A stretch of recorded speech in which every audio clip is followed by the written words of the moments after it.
You had an interesting point that I want to bring up. So I'm a large business. I have huge energy needs. And I come to APS and say, hey, Ken, I want to use fully renewable energy. We've decided, our board came in, our independent directors, for whatever reason, decided we have to do it because it's what God said, okay? How do you do that for an enterprise business that comes to you with that mandate? Because ultimately, can't I just pay a higher price to get the renewable energy I want that wouldn't affect the other customers? Yeah, we've taken our approach to clean energy and clean energy attribution to really be in a position of being an enabler, right? So not every customer values the same things as when it comes to their energy mix. And so what we've done is we've created a number of different products for our customers to be able to participate in so that they can get attribution to certain renewables. So one of the things we've done that's a little bit different is we've invited our customers to be able to participate in our procurement process, where if they want to pay the incremental cost to get some of these different types of resources, that's fine. It holds everybody else indifferent. And so for this year, for example, we'll collect something like $20 million of customers who have said, hey, I would like to have you procure a renewable resource versus another type of resource. And next year we'll be at $30 million, and that will continue to grow as we have more customers. And in that way, we're enabling customers to be able to have that renewable future that they want for those that want it, but not necessarily layering on the cost to those that maybe don't value the same things. And that kind of brings up, there's I'll call it the open market price for the utility that they charge all customers. And then obviously some elect to not take that open market price and they take a higher market price because of the type of energy they want to use. So Jonathan, I wanted to bring it to you is, can you kind of teach us about, what are the market pricing structures in this space? I mean, if I'm going to use Mills writing, it takes energy to move energy, okay? And so there's wholesale prices, there's in-market issues. Can you kind of teach us about the pricing structures across these state lines and utilities for this? Well, I'll try. It's complicated. There's retail pricing. Well, that's why I asked you the question. Well, you don't want to ask a physicist because they always pretend to be economists and they get everything wrong. So, but our laws win. So, let's go from the retail backwards. So, retail electric prices are all regulated. They're set by public utility commissions who say this is how much you charge. They determine how costs are allocated between different classes of customers, residential, commercial, industrial. And then if you move back, in a lot of markets, you have electric utilities that are no longer vertically integrated. They don't own generation. Sometimes they own transmission, but they always own local distribution. So those prices for transmission, those are set by FERC, Federal Energy Regulatory Commission. And then for generation, it's typically market-based. So in some parts of the country, primarily in the eastern part, but also California, you have wholesale markets which have been created. They're basically artificial markets. They're very complicated. The rules are, the best word I can think of is insane, to regulate prices. But it's not just the actual energy. They have prices for capacity and then various reliability attributes, like because you have to have, as Kent was talking about reliability, you have to have generators that are on standby, or it's called spinning reserve, that can be on very quickly. You have generators that can be ramped up and down instantaneously to respond to changes in demand. So all this has to combine, and what you get with, say, a lot of wind and solar, that's really disrupting the wholesale markets because A, they don't have the same qualities. They're intermittent, and so you can't rely on them. And then they increase price volatility because when there's lots of sun and lots of wind, prices collapse. In California, they call it a duck curve. And in a lot of cases in California, they actually have to pay, the state of California pays other utilities out of state to take the power because there's so much excess solar.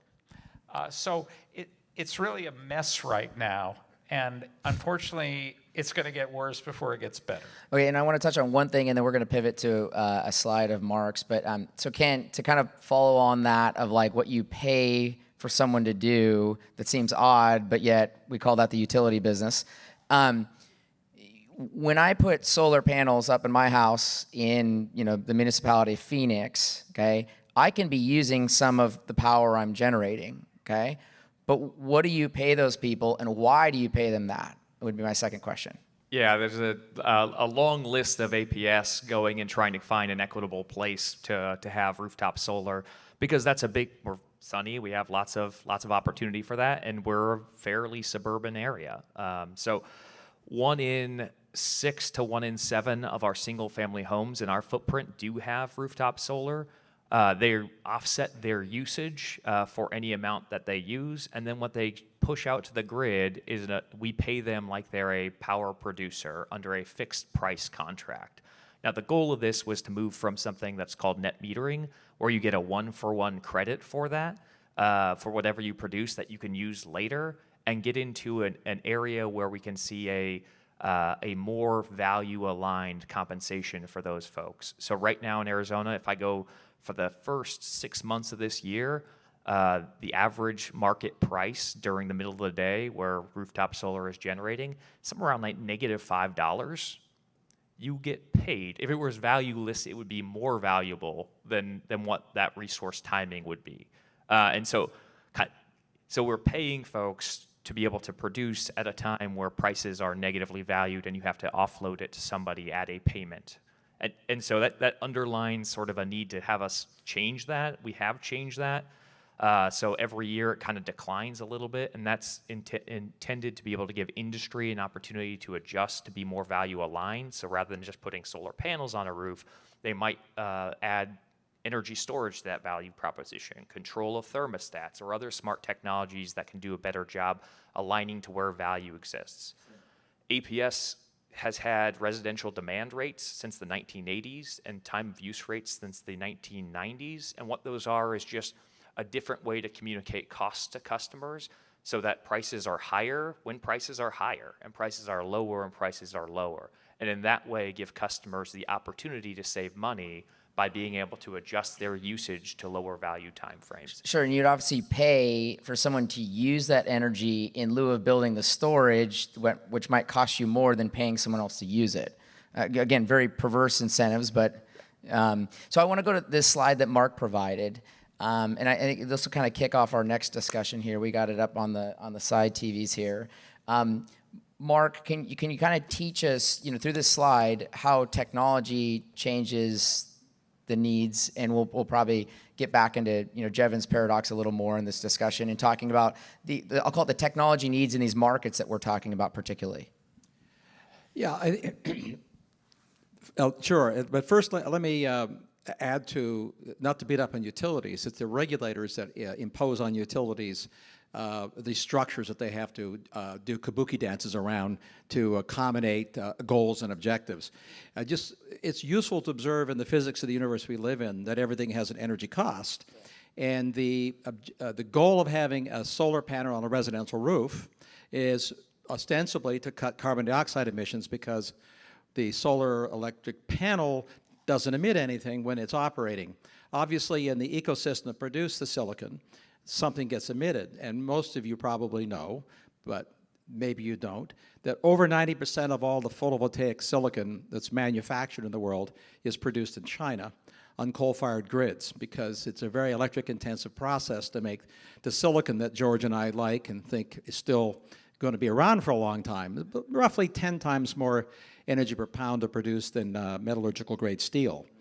So what you'd want to know is when you have an average house in Arizona with a solar panel on its roof, how much coal was burned to make the panel? And the answer is 30 tons of coal per residential roof of Chinese coal or Australian coal, depending on where it's mined, to produce one, not your house. Your house would be about 150 tons. Well, we have a guest from Perth here, so we're real glad to have him too. Thank you for the coal.